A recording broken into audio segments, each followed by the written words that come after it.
So erectile dysfunction is basically inability to achieve an erection that you sort of find satisfactory. So that can really be very various for different men. Obviously, we get erections pretty easily when we're young, and as we get older, or if we suffer any sort of other medical problems, those erections may sort of become weaker and not as sort of potent in the future. So that's really the biggest thing in terms of not being able to achieve that sort of rigid erection that you feel like is necessary to sort of have intercourse.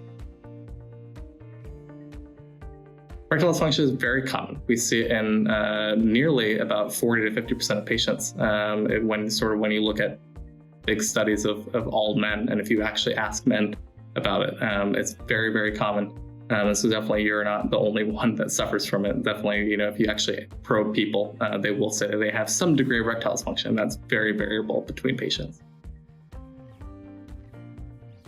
Many things cause erectile dysfunction.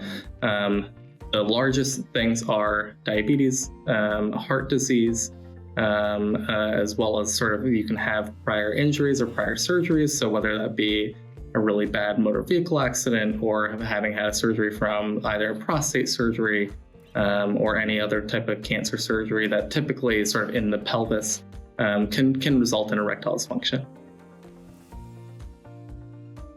The diagnosis of erectile dysfunction is really made on just sort of a clinical basis. So sort of questionnaires that we ask patients to sort of grade their erections.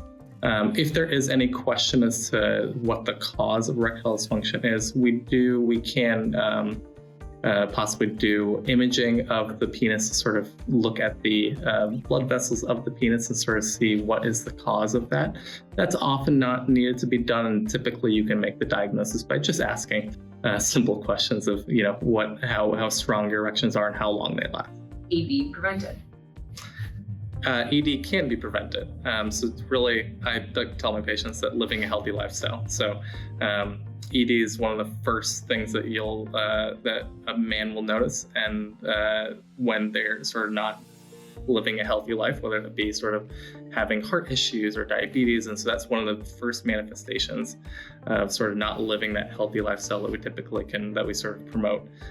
So that's definitely one way to prevent having erectile dysfunction is sort of seeing your primary care doctor on a regular basis, getting sort of checkups to make sure that your blood pressure is controlled and that your diabetes is controlled. So those are definitely the two biggest things that I recommend to prevent having erectile dysfunction.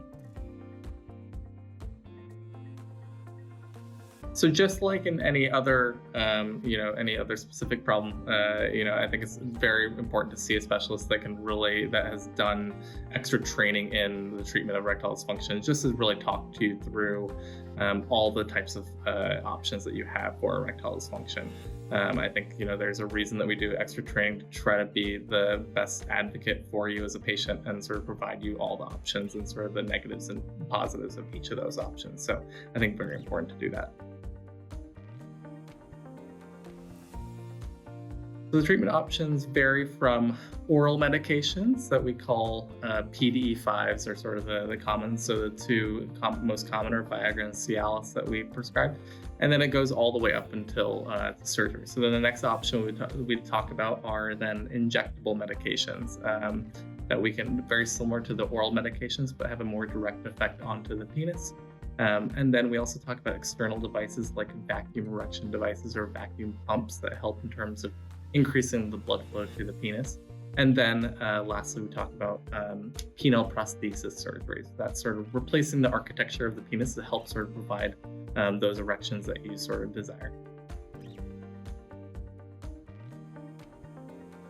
Very individualized for each patient, but sort of we like to exhaust every sort of option and sort of determine what options work for you. Some people have phobias of needles, and so obviously having injections performed by themselves is not an option for them, and we definitely will never push something on a patient that they don't sort of prescribe to. So we definitely, I'm someone that wants to try sort of conservative options first before we sort of go to our really, really aggressive options and that sort of surgery. But obviously, if we've exhausted those options, surgery is always going to be sort of the best option for a patient. So the satisfaction rates are pretty good across the board, actually. So upwards of 90% really for across the board. But obviously, erectile, starting with the medications, there are side effects profiles to the medications. It is something that you have to take sort of as needed. So there are issues in terms of patients having some poor satisfaction with medications. Similarly with the injection medications, a little bit poor in terms of satisfaction. But then lastly, when you look at the satisfaction of the penile prosthesis surgery, it's actually upwards of 90 to 95%. And that's both for the patient themselves and for their partner, which is really interesting. And I think that's something to obviously keep in mind, is that this is a process that affects both you and your partner, and that, you want to sort of, obviously you're doing this for your partner as well, and wanting to, and so see that satisfaction number be so high for their partner, I think is very important.